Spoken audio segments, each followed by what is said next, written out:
सो good afternoon everybody, myself Acharya Vishwendra. आज आपसे एक टॉपिक पर डिस्कशन करूंगा कि विचार मुक्त कैसे हों। तो सबसे पहले हम विचार जानने के लिए सबसे पहले ह्यूमन बॉडी को देखें। मान लीजिए कोई ह्यूमन बॉडी है, तो इसके अंदर जो सबसे वाइटल ऑर्गन है वो है आपका ब्रेन प्लस आपका माइंड। माइंड जो है that is a metaphysical entity, वो सभी भौतिक नियमों के परे है, और brain itself is a physical entity. तो सामान्यतः आपकी जो कॉन्शियसनेस है, जो चेतना है, आपकी चेतना इन दोनों के प्रभाव को अनुभव करती है। मन तथा दिमाग या मस्तिष्क, इन सब में जो भी घटित होता है उसका प्रत्यक्षीकरण चेतना करती है। तो आप ऐसे समझें कि हमारे भीतर कहीं से जानकारी संग्रहित हो रही है और इसका एक सोर्स है। तो हमारी जो चेतना है उसका लक्ष्य जानकारी का ट्रांसफ़र है। हम कहीं से जानकारी प्राप्त कर रहे हैं और उसको अपने भीतर संग्रहित कर रहे हैं। यही जीवन की मूल प्रक्रिया है। तो जीवन की इस मूल प्रक्रिया में जानकारी संग्रहण ही मौलिक काम है। तो ये जो जानकारी संग्रहण है, कभी कभी हम इस प्रक्रिया के विषय में सोचने लगते हैं। यह सोच ही हमें विचार देती है। तो ये जो विचार हैं ये इनके कॉम्बिनेशन से उत्पन्न होते हैं। और समस्या विचारों में नहीं है, समस्या है कि हम विचारों पर प्रतिक्रिया करते हैं, उन पे हम रिएक्ट करते हैं। और वो मूल प्रश्न है कि हम उलझे हुए से महसूस करते हैं। मान लीजिए आप एक छात्र हैं, एक स्टूडेंट है, तो छात्र का काम है पढ़ना, लेकिन छात्र अक्सर पढ़ना छोड़ के पढ़ने के विचार करता है, पढ़ने के विचार। और जहाँ इसने पढ़ने का विचार किया तो ये काल्पनिक बात हो जाती है। तो उसके जो अनुभव हैं वो सत्य पर आधारित ना होकर कल्पनाओं पर आधारित हैं। और ऐसे छात्र कुछ खास कर नहीं पाते, वो विचारों में उलझे रहते हैं, सोचते रहते हैं, कुछ भी जो है कॉम्बिनेशन बनाते रहते हैं, बट एक उनका आउटपुट नहीं आ पाता। तो ये चेक करना बहुत ज़रूरी है कि जब आप पढ़ें तो पढ़ें, विचार ना करें इसका। क्योंकि पढ़ना और पढ़ने का विचार करना दो अलग चीज़ें हैं, दो अलग प्रोसेस हैं। जब आप कोई काम करते हैं तो आपके अंदर एक न्यूरल पैटर्न वर्क कर रहा है, पूरा एक एल्गोरिथम रन हो रहा है और आपकी मेमोरी में ये पूरा का पूरा स्टोर हो रहा है।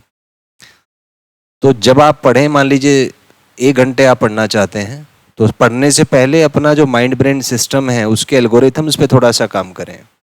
अपने आप की सेल्फ काउंसलिंग करें और अपने आप से कोई एक मैसेज दें कि भाई 1 घंटे के अंदर मेरे को ये 5 पेज याद करने हैं और इन 5 पेज में इतने डेरिवेशन हैं, इतने क्वेश्चन हैं, इतने न्यूमेरिकल्स हैं और ये मेरे को करना है। तो एक स्टैटिस्टिकल तरीके से काम स्टार्ट करें। क्योंकि अगर आपके पास प्लान ऑफ एक्शन नहीं होगा तो आप काम करने की बजाय काम पर विचार करते रहेंगे, और विचार करना जो है वो उलझा देता है आपको, उससे कुछ आउटपुट प्राप्त नहीं हो सकती, वो कल्पना है। लॉन्ग टर्म में ऐसे विचारों का कोई महत्व नहीं है। इसलिए आपने देखा होगा कि जो भी जीवन में कुछ प्राप्त कर पाए हैं वो वह हैं जो काम करने में सक्षम हैं, और अधिकतर विचारक कुछ नहीं कर पाते पूरी जिंदगी, वो केवल विचार ही करते रहते हैं। तो विचार करना एक प्राथमिक चरण है किसी काम को प्रारंभ करने का, लेकिन विचार ही ना करते रहें, उसको एग्जीक्यूट भी आप करें। कि विचार कर लिया कि भाई मान लीजिए आप 1 घंटे पढ़ने वाले हैं, तो पहले विचार करें कि 1 घंटे में मैं ये पढ़ूंगा, उसके बाद उसको इम्प्लीमेंट करें। कहीं ऐसा ना हो कि विचार ही करते रह गए आप। तो विचारों का कितना प्रयोग आपको करना है ये अभ्यास से ही संभव है। इसको आप ऐसे थ्योरेटिकल तरीके से नहीं समझ पाएंगे। जब आप व्यवहारिक रूप से प्रयोग करेंगे तो ही समझ पाएंगे कि विचार का प्रयोग क्या है, इसका महत्व क्या है, इससे क्या प्राप्त हो जाएगा। और जिसने अपने विचारों का प्रयोग करना सीख लिया और उसका प्रयोग करके एक सिस्टम बना लिया काम करने का, वह सफल है।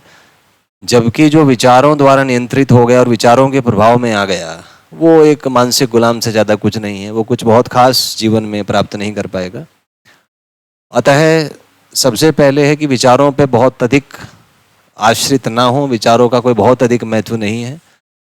विचार आते हैं जाते हैं, उनको जाने दें, आने दें। आप अपने काम में संलग्न रहें, अपने काम में मगन रहें और एक ऐसी मानसिक स्थिति को आप प्राप्त करेंगे कि आप विचारों से मुक्त होंगे और अपना काम चुपचाप कर पाएंगे। और यही सफलता का मूल आधार है, साइलेंट वर्किंग। बिना कुछ बोले चुपचाप अपना काम करें, कोई किंतु परंतु नहीं, कोई सलाह नहीं, कोई विचार नहीं, कोई ज्ञान नहीं, चुपचाप काम करें। यही साइलेंट वर्किंग से उत्पन्न जो आपके पैटर्न्स हैं, यही आपको सफलता प्रदान करेंगे। सफलता का मतलब है कुछ ऐसा करना जिससे दूसरे लोगों का कुछ बेनिफिट हो, क्योंकि तभी आपको आउटपुट मिल पाएगा। आप मान लीजिए कोई डॉक्टर सफल है, तो डॉक्टर सफल है मतलब वो दूसरे लोगों का इलाज करने में सक्षम है, जिसके एवज में उसे कुछ परिणाम, कुछ फल, कुछ धन, कुछ प्रसिद्धि प्राप्त होगी। क्योंकि ऐसा कोई भी काम नहीं है जो आप अपने लिए करें जिसमें आप सफल हो जाएं। सफलता का अर्थ ही है दूसरों से ख्याति मिलना, या दूसरों को प्रभावित करना, या दूसरों के जीवन को बेहतर बनाना। तभी आप सफल होंगे, तभी समाज में लोग आपकी इज्जत करेंगे। तो ये सफलता दूसरों के लिए होती है, अपना इसमें कोई बहुत व्यक्तिगत कोई अचीवमेंट नहीं है। मान लीजिए सचिन तेंदुलकर एक अच्छा सफल क्रिकेटर है क्योंकि लोग जानते हैं और उन्हें उनके काम से जाना जाता है। अच्छा क्रिकेट खेलते हैं तो इज ए नॉन क्रिकेटर। तो जब दूसरे लोग आपसे प्रभावित होते हैं तब सफलता प्रारंभ होती है आपकी। आप अपने में क्या हैं, आपके कष्ट क्या हैं, आप कैसा अनुभव करते हैं, वो एक सेकेंडरी बात है। बट सबसे पहले आपको वो काम करना पड़ेगा जिससे दूसरे लोग आपसे प्रभावित हों एक सेंस में, तभी आप सफल कहे जाएंगे। एक छात्र का उदाहरण ले लीजिए। मान लीजिए कोई छात्र है, तो छात्र सफल कब है? जब वो परीक्षा में अच्छे अंक लेके आए। तो अच्छे अंक लेके आएगा तो उससे जो मान लीजिए उसका एक सर्टेन मेंटल पैटर्न पता लगता है कि इस बच्चे का मन मस्तिष्क तंत्र जो है ये दूसरे बच्चों से बेहतर है। तो उसका दिमाग, उसका मन मस्तिष्क थोड़ा सा अलग है दूसरे बच्चों से, तो उसका प्रयोग करके कुछ अच्छा जनरेट किया जा सकता है, तभी उसको रोजगार के अवसर मिलेंगे। तो यही टेस्टिंग का बेसिक मैकेनिज्म है कि अंदर से चेक करना कि अंदर से हम किस लेवल के हैं। क्योंकि सामान्यतः एक व्यक्ति अंदर से बंदर जैसा होता है, उसके मन में भावनाएं उमड़ती रहती हैं, वो पूरा जीवन भावनाओं विचारों में ही उलझा रहता है और काम नहीं कर पाता ठीक से। वो जो काम करेगा वो काम बंदर वाले ही होते हैं, तो उसको पैसा भी बंदर के हिसाब से ही मिलेगा। लेकिन कुछ काम हैं जो बंदर से ऊपर के हैं। तो बंदर से ऊपर के जब आप काम करेंगे, जब आपका मन एक सर्टेन लेवल को क्रॉस करेगा, तो सबसे पहले मस्तिष्क उसका विरोध करता है, फ्लाइट मोड एक्टिव करेगा। इसलिए आप देखें कि मन वही काम करना चाहता है जिसमें से सुख प्राप्त होता है। यदि किसी काम में दुख प्राप्त होता है तो आपको अपने मन से ही संघर्ष करना पड़ेगा, क्योंकि मन अपने आप को एक सोचें कि एक दायरे में बांधना चाहता है। तो दायरे में ही हम खुश रहना चाहते हैं और इस दायरे को ही हम समझना कहते हैं। समझने का मतलब ही ये है कि जो कुछ भी घटनाएं हमारे साथ हों उसमें हम एक सामंजस्य बैठा पाएं पहले से। मान लीजिए कि हम समझना क्यों चाहते हैं, तो अपने आप से पूछें हम जीवन को समझना क्यों चाहते हैं। तो हम समझना इसलिए चाहते हैं ताकि जीवन हमारे अनुसार चल पाए और हमें कष्ट ना हो, जबकि ऐसा कभी भी संभव नहीं है। जीवन ने जो हमें सिखाया है, जीवन सतत विकास है, हर कोई एक विकास के रास्ते पर है।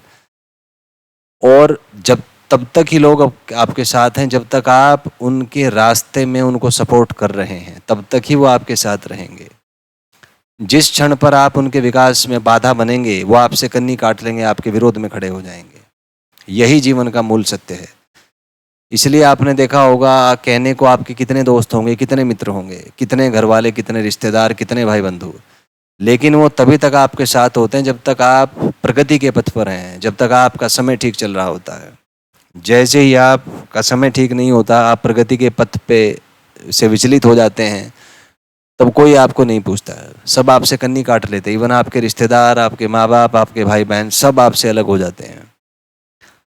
तो जितना जल्दी हम इस सत्य को समझे उतना ही उचित है।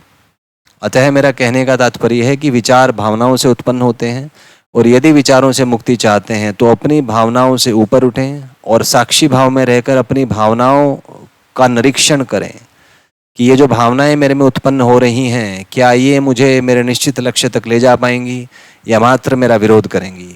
तो इतना विवेक जब आप में उत्पन्न हो जाएगा तभी आप विचारों से मुक्त हो सकते हैं। धन्यवाद।